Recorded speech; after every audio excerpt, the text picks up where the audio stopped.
नमस्कार दोस्तों। लाल रंग के जिस शरबत से हमारा आपका दशकों पुराना रिश्ता है, मैं अगर अपनी बात करूं तो जब से होश संभाला है तब से इस शरबत का स्वाद मेरे जहन में है। और आप जैसे करोड़ों दर्शक ये शरबत खुद भी पीते होंगे, आपके परिजन, आपके दादा दादी, आपकी पीढ़ियां इस शरबत से वाबस्ता रही होंगी। इस शरबत का स्वाद आपकी पीढ़ियों के जहन में भी होगा।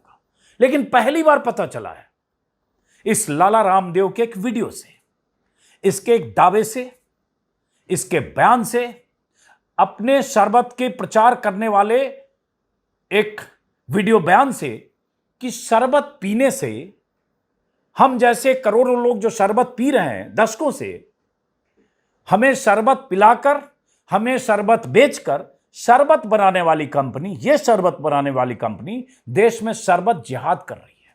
पहली बार शब्द का नाम सुना कि शरबत पीकर और शरबत बेचकर को शरबत जिहाद कर सकता है, सिर्फ इसलिए कि शरबत बनाने वाली कंपनी, जो ये कंपनी बनाती है, उस कंपनी के मालिकान मुसलमान हैं। वो शरबत जिससे हमारा आपका रिश्ता दशकों का रहा है, वो शरबत जो कंपनी बना रही है, वो ये शरबत बनाकर शरबत जिहाद कर रही है, बोल रहा है बाबा रामदेव। और बाबा रामदेव इसलिए कह रहा है क्योंकि बाबा रामदेव ने अपना शरबत तैयार किया है पतंजलि का, और उस शरबत का प्रचार करना है, वो शरबत बेचना है। इस शरबत का स्वाद आपके जहन में है तो इसे खुरेच कर हटाना है, जिहाद शब्द का इस्तेमाल करके, और अपने प्रोडक्ट को आपके घरों में पहुंचाना है। अब आप तय कीजिए इस वीडियो को देखकर कि मैं क्या कहने जा रहा हूं। लेकिन उससे पहले मैं चाहता हूं लाला रामदेव व्यापारी बाबा के इस वीडियो को के कुछ चुनिंदा हिस्से को सुनिए। क्यों मैं मजबूर हुआ शरबत के इस बोतल को मंगाने के लिए। कई साल बाद मैं भी आज पी रहा हूं, मीठा कम पीता हूं, मीठा कम खाता हूं इसलिए। लेकिन चूंकि मैंने कहा दशकों पुराना हमारा इस शरबत से, हमारी पीढ़ियों से इसका रिश्ता रहा है, इसलिए मुझे लगा बाबा के इस नफरती दावे के जवाब में यह वीडियो बनाया जाना चाहिए। तो जरा सुनिए ये लाला रामदेव क्या कह रहा है। शरबत के नाम पर एक कंपनी है जो शरबत तो देती है, लेकिन वो शरबत से जो पैसा मिलता है उससे मदरसे और मस्जिदें बनवाती है। ठीक है, उनका मजहब है, लेकिन आप यदि वो शरबत पिएंगे तो मस्जिद और मदरसे बनेंगे। और पतंजलि का गुलाब का शरबत पीते आप, ये शरबत पिएंगे आप तो गुरुकुल बनेंगे, आचार्य कुलम बनेगा, पतंजलि विश्वविद्यालय, भारतीय शिक्षा बोर्ड आगे बढ़ेगा। इसलिए मैं कहता हूँ ये शरबत जिहाद भी, जैसे लव जिहाद, वोट जिहाद चल रहा है ना, ऐसे शरबत जिहाद भी चल रहा है। तो आपको इस शरबत जिहाद से बचाना है तो सब तक ये शरबत में माने इससे टेस्टी फ्रेशनेस, ऐसे एक घूंट पीते ऐसे लगता है ताजगी, मानो सारे ब्रह्मांड की ऊर्जा, एनर्जी, फ्रेशनेस आपके भीतर आ गई। सुन लिया आपने, ये कारोबारी व्यापारी बाबा कह रहा है शरबत के नाम पर एक कंपनी है जो शरबत तो देती है, लेकिन शरबत से जो पैसा मिलता है उससे मदरसे और मस्जिदें बनवाती है। और ये इसलिए कह रहा है क्योंकि शरबत कि इस कंपनी के मालिक मुस्लिम है। यह अलग बात है कि शरबत की यह कंपनी 115 साल पुरानी है। कौन सी कंपनी है बताते हैं, पहले कारोबारी बाबा के उस बयान की बात। उस बाबा ने कहा यदि आप शरबत पिएंगे तो मस्जिद मदरसे बनेंगे, अगर पतंजलि का गुलाब का शरबत पिएंगे तो गुरुकुल बनेंगे, आचार्य कुलम बनेगा, पतंजलि विश्वविद्यालय बनेगा। हालांकि बाबा ये नहीं कह रहा है कि उसका शरबत, उसका प्रोडक्ट पिएंगे तो हजारों करोड़ का जैसे साम्राज्य है, उसके साम्राज्य में कुछ हजार करोड़ का और इजाफा हुआ, 10-15 साल में यही करते हुए इसका साम्राज्य 10,000 करोड़ का पतंजलि आयुर्वेद का है, और पतंजलि का पूरा कारोबार शायद 40,000 करोड़ से ज्यादा का है। लेकिन बाबा कहता है कि शरबत जिहाद वैसे ही है जैसे लव जिहाद और वोट जिहाद चल रहा है, वैसे ही शरबत जिहाद है। क्या आपको लगता है रूह अफ़ज़ा, अब मैं नाम बता रहा हूं आपको, अगर आप रूह अफ़ज़ा से नहीं परिचित हैं तो आप अपने दादा दादी, पिता, अपने घर में किसी बुजुर्ग से पूछिए। मुझे लगता है इस देश का हर परिवार किसी न किसी ढंग से कभी न कभी रूह अफ़ज़ा का स्वाद जरूर ले चुका होगा। मैं अगर अपनी बात करूं तो मुझे याद आता है 40-45 साल पहले के वो दिन जब बिहार के छोटे से शहर बेगूसराय में रहता था। गर्मियों के मौसम में हर परिवार, हर घर में रूह अफ़ज़ा की ये बॉटल आती थी। अपनी पसंद के मुताबिक लोग अपने मेहमानों का स्वागत शरबत पिलाकर करते थे, और तब से जहन में रूह अफ़ज़ा का नाम दर्ज है, इसका स्वाद दर्ज है, गुलाब की महक है, मीठापन है, एक खास किस्म का एहसास है, आपकी रूह को ठंडक देने वाला एहसास है। ये कहते वक्त लगेगा मैं रूह अफ़ज़ा का प्रचार क्यों कर रहा हूँ, रूह अफ़ज़ा का मैं प्रचार नहीं कर रहा।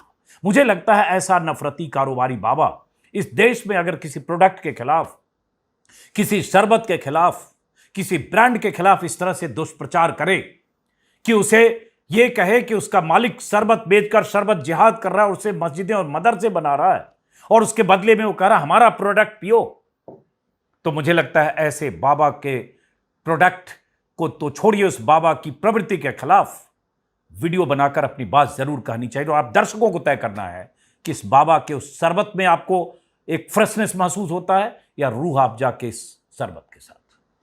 बाबा जो कह रहा है, रामदेव, इनकी ये पुरानी फितरत है।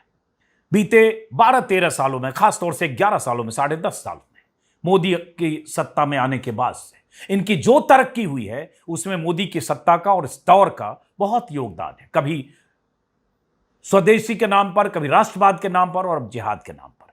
लेकिन अगर कोई नफरती आदमी कहता है अब क्या है रूह अफ़ज़ा से, किस कंपनी का रिश्ता जिसकी वजह से ये शरबत जिहाद कर रहा है? रूह अफ़ज़ा बनाने वाली कंपनी का नाम है हमदर्द। बाबा के इस वीडियो को देखने के बाद थोड़ा मैंने रिसर्च किया जानने के लिए कि हमदर्द कंपनी, हमदर्द दवाखाना, हमदर्द इंडिया क्या है, इसका क्या बैकग्राउंड है और क्या किसी कंपनी के मालिक के मुसलमान भर हो जाने से किसी जिहाद का हिस्सा है या जिहादी हो जाता है? तो रूह अफ़ज़ा का मुझे विज्ञापन दिखा, मुझे मेरे सहयोगियों ने प्रिंट आउट निकाला। इसमें Rooh Afza drink of India, नीचे तिरंगा झंडा है, उसमें इसका ब्रांड के नीचे इनका टैगलाइन है। अब ये कह रहा है मस्जिद और मदरसे बनाएंगे। पहले बात, मस्जिद और मदरसे भी कोई बनाता है, कोई गुनाह नहीं करता है। हर आदमी अपनी कौम के हिसाब से अगर कोई धार्मिक कार्य, चैरिटेबल काम करता है, गलत नहीं करता है। लेकिन क्या शरबत बेचकर जो पैसे आ रहे हैं हमदर्द इंडिया को, उससे मस्जिदें और मदरसे बन रहे हैं? गलत। 600 करोड़ की कंपनी है। गूगल सर्च किया, पता चला एक प्राइवेट मेडिकल यूनिवर्सिटी है जिसमें दुनिया भर के मेडिकल साइंस से जुड़ी हुई पढ़ाई होती है। उस पर आने से पहले हमदर्द इंडिया के बारे में जब मैंने जाना तो पता चला 115 साल पहले अब्दुल मजीद थे, हकीम अब्दुल मजीद, जिनका जन्म 1883 में हुआ था। उन्होंने यूनानी चिकित्सा पद्धति का अध्ययन किया और पारंपरिक चिकित्सा के कारोबारी बन गए। 1906 में अब्दुल मजीद ने पुरानी दिल्ली में हर्बल दुकान खोलने का फैसला किया, जो तब भारत आज़ाद हुआ नहीं था, और उन्होंने एक दवाई तैयार की और उसके बाद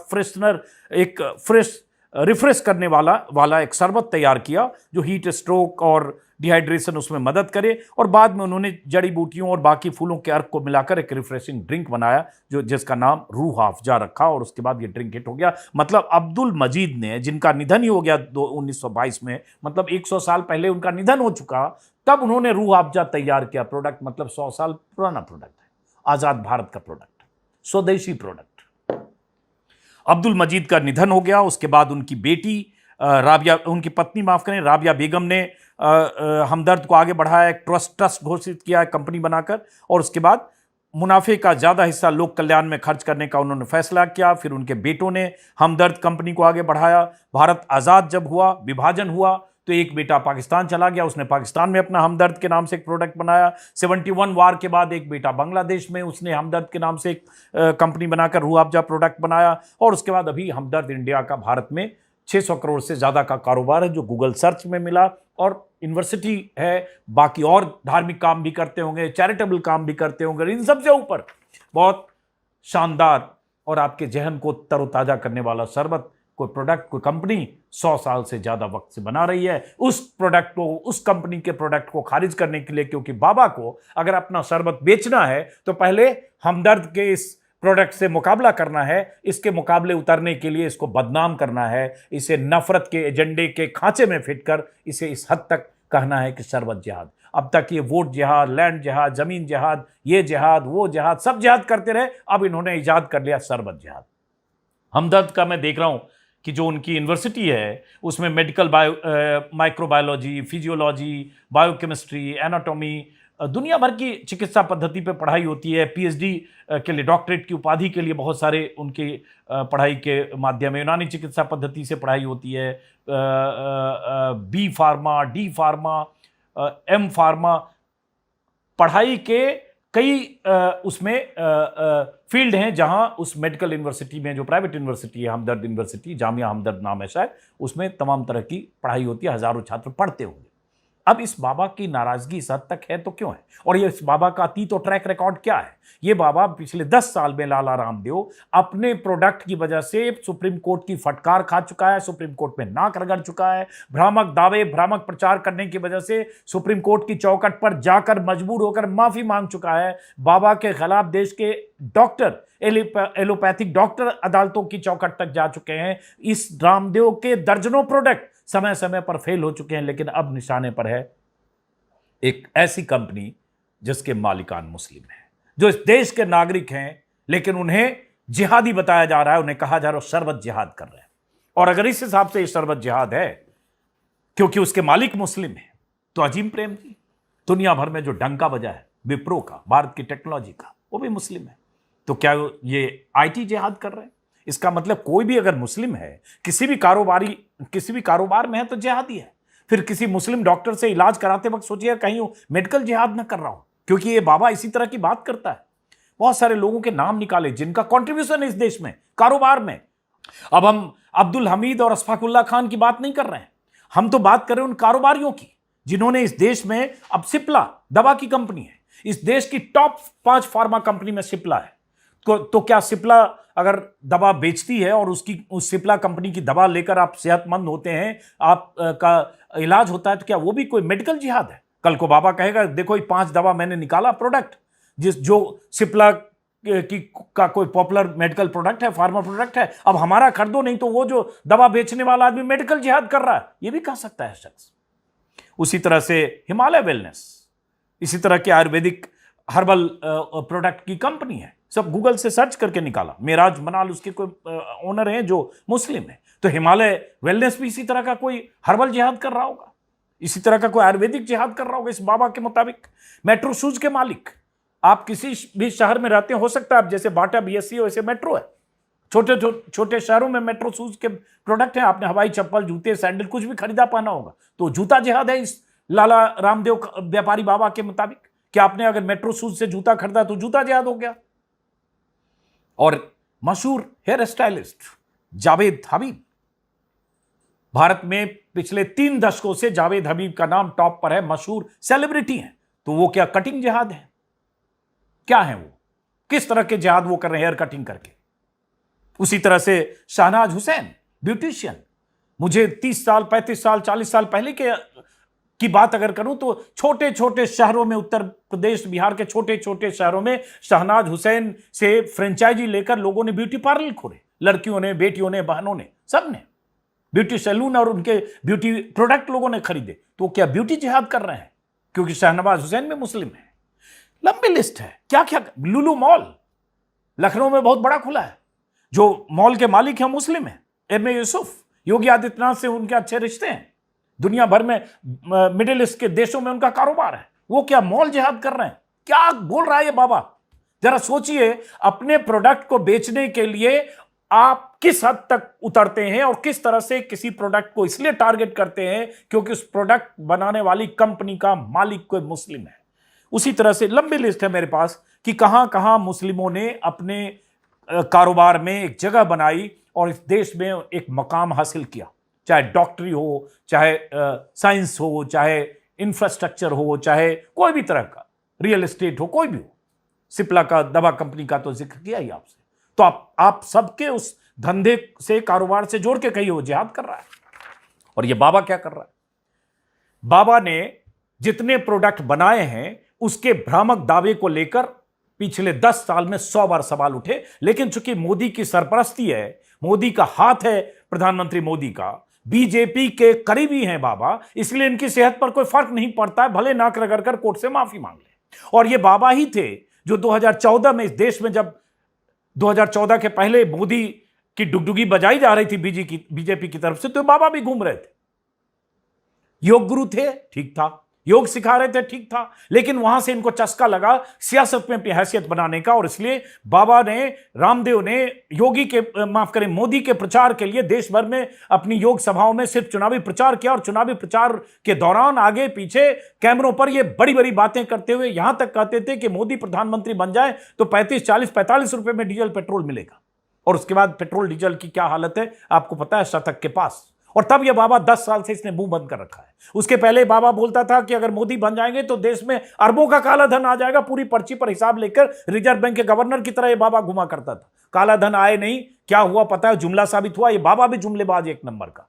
लेकिन उसके बाद इस बाबा से अभी कुछ दिन पहले हरियाणा के एक पत्रकार ने पूछ दिया वही पेट्रोल डीजल पर, तो भड़क कर बाबा कैसे बोला, जरा वो वीडियो देखिए और सोचिए कि ऐसे बाबाओं को अगर मीडिया पकड़कर, घेर कर अगर सवाल पूछने लगे, अगर इसी शरबत जिहाद पर घेर कर इस बाबा से सवाल पूछे कि आपकी हिम्मत कैसे हुई, किसी इस प्रोडक्ट के खिलाफ आप जो मर्जी बोलो, अपने प्रोडक्ट को बेचने के लिए आप जो हवाई दावे करो वो तो करते ही हो, गालियां खाते हो, सुप्रीम कोर्ट तक से फटकार लगती है आपकी, लेकिन ये कैसे कह सकते हो कि शरबत जिहाद? पूछेगा कौन? एक पत्रकार ने पूछा था, देखिए किस तरह से बाबा जवाब दे रहा था।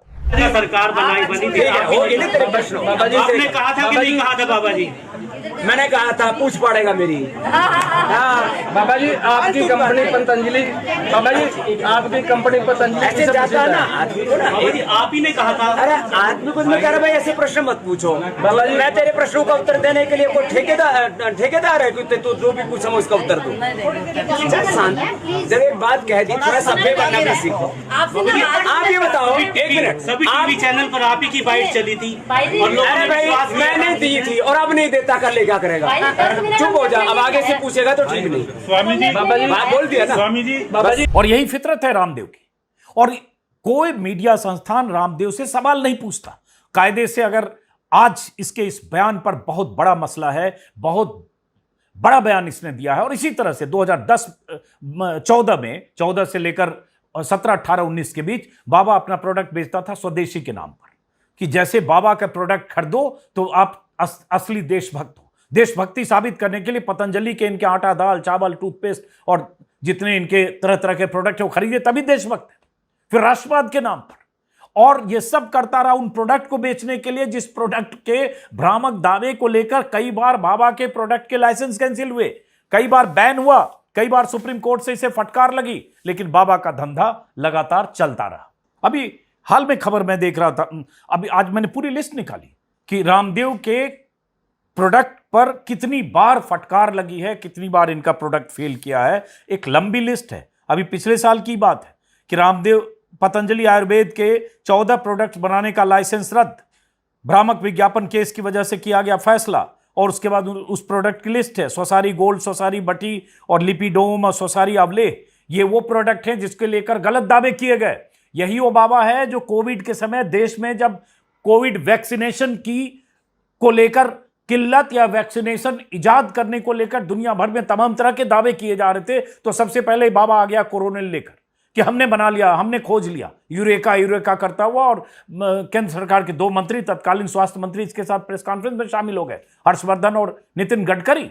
और उसके बाद फटकार लगी जब लगा भ्रामक दावे ऐसे वक्त में जब लोग मर रहे हैं, आप इस तरह से किसी जड़ी बूटी से कुछ बनाकर नहीं कह सकते कि हमने खोज लिया। अमेरिका, इंग्लैंड जैसे बड़े बड़े देश वैक्सीनेशन की तलाश में जहां जद्दोजहद कर रहे थे, तमाम तरह के डॉक्टर, साइंटिस्ट लगे थे, तब बाबा आया था, लेकिन उसे वापस लेना पड़ा। लेकिन उसके बाद एलोपैथिक डॉक्टर्स के खिलाफ, एलोपैथिक चिकित्सा पद्धति के खिलाफ अपना आयुर्वेदिक प्रोडक्ट बेचने के लिए खारिज करता रहा। डॉक्टर्स का मजाक उड़ाता रहा अपने योग के दौरान। डॉक्टर्स क्यों मर रहे हैं कोविड में? क्योंकि वो एलोपैथिक चिकित्सा पद्धति में यकीन करते हैं, इसलिए हजारों लोग मर रहे। गलत सलत दावे और अपना प्रोडक्ट बेचने के लिए फर्जी और भ्रामक दावे। उसी को लेकर सुप्रीम कोर्ट में मामला गया, इंडियन मेडिकल एसोसिएशन ने ऐतराज किया, सुप्रीम कोर्ट में लंबी सुनवाई हुई, फटकार लगी 2 जजों की बेंच की तरफ से, और बाबा को नाक रगड़कर सुप्रीम कोर्ट जाकर माफी मांगनी पड़ी। और माफीनामे को 60 से 70 अखबारों में बाबा को छपवाना पड़ा।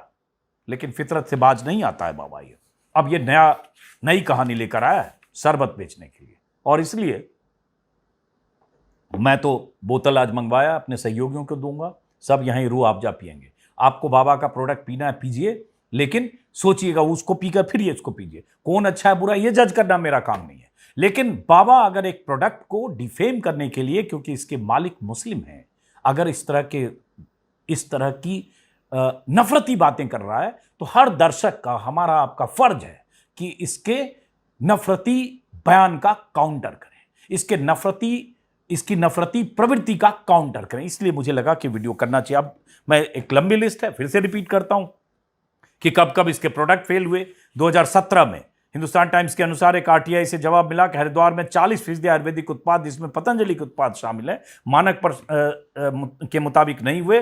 2013 से 16 के बीच इकट्ठा किए गए 82 सैंपल्स में से 32 उत्पाद क्वालिटी टेस्ट नहीं पास कर पाए। अमर उजाला में खबर है 16 में, फंगस के बाद रामदेव के घी में केमिकल सैंपल फेल, घी में chemical sample fail. Navbharat times में 2021 की खबर है, सरसों तेल पतंजलि का टेस्ट में फेल। और उसी तरह से दैनिक जागरण ने 2024 में पतंजलि का शहद फेल, फूड जो पैक्ड शहद का नमूना जांच में फेल पाया गया। कोर्ट में भी मामला गया, जिसपे कोर्ट ने दुकानदार और स्टॉकिस्ट पर 1 लाख रुपए का दंड तक लगाया। ये तो पतंजलि का प्रोडक्ट है और इसे शरबत बेचेगा। अमर उजाला में ही खबर है कि कैसे खाद्य सुरक्षा अधिकारियों ने बेसन, कच्ची घानी का सरसों तेल, जैम और नमक के सैंपल फेल पाए गए, उसको लेकर भी वहां मामला दर्ज है। पतंजलि ने 4 टन लाल मिर्च पाउडर वापस मंगाया, ग्राहकों से उत्पाद वापस करने और रिफंड लेने का आग्रह किया, क्योंकि इसमें भी फेल पाया गया। तो ऐसी बहुत सारी लंबी लिस्ट है और आप जानते होंगे समय समय पर ऐसी खबरें आती रहती है, इसलिए मैं उस विस्तार में नहीं जा रहा हूं। मुद्दा सिर्फ ये है कि कोई आदमी इतना नीचे कैसे गिर सकता है, सिर्फ इसलिए क्योंकि देश में ऐसा माहौल हो गया है। देश में ऐसा माहौल हो गया है कि सावन के महीने में कैसे कांवड़ यात्रियों की यात्राओं के रास्ते में किस तरह से मुसलमानों को चिन्हित किया जाता है, किस तरह से समय समय पर मुसलमान ठेले खोमचे वाले तक के आर्थिक बहिष्कार की बात की जाने लगती है, किस तरह से अभी होली दिवाली में क्या होने लगता है, सब आपको पता है। बाबा को भी पता है कि शायद ऐसे उसका प्रोडक्ट बिके या ना बिके, लेकिन इस तरह से बात करेंगे तो लोगों तक पहुंचेगा, लोगों को लगेगा बाबा के प्रोडक्ट को पास करना है। तो इसलिए बाबा इस तरह से शरबत जिहाद के नाम पर आया है और यही करके बाबा पिछले 10-12 सालों में 40,000 करोड़ के पूरे साम्राज्य का मालिक है। अब तय आपको करना है कि क्या इस शरबत को, जिसे आपने, आपके परिवार ने दशकों से पिया होगा, क्या इस शरबत को बनाने वाली कंपनी आपको शरबत बेचकर शरबत जिहाद कर रही है क्या? फिलहाल इस वीडियो को यहीं खत्म करते हैं। नमस्कार।